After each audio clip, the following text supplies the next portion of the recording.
I remember calling the sales office of a publication that I advertised in. Now, I've advertised in this publication for years, so my intention was to do simply this, place an order.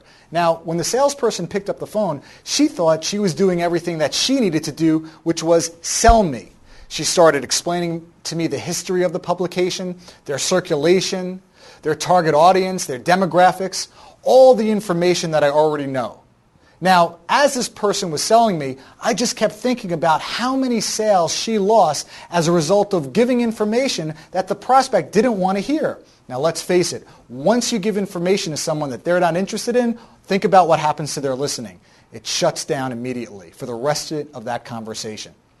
This salesperson made a very bad mistake, and that was she didn't set the expectation of that conversation.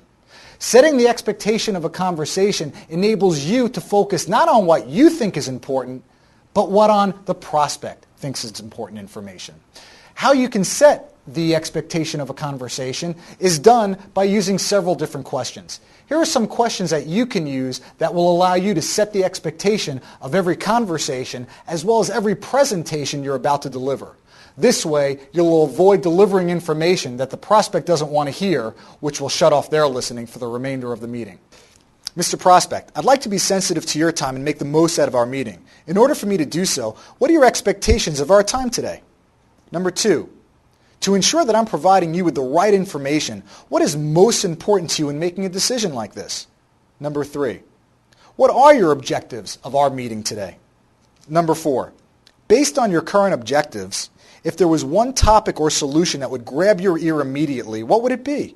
Number 5, what information can I provide that would assist you in making the right decision when choosing a new vendor? And finally, I realize that each person has their own criteria that they use to make a decision regarding their purchase.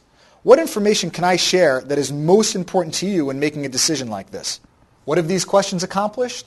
Well, you have now determined what information you need to share that's important to them.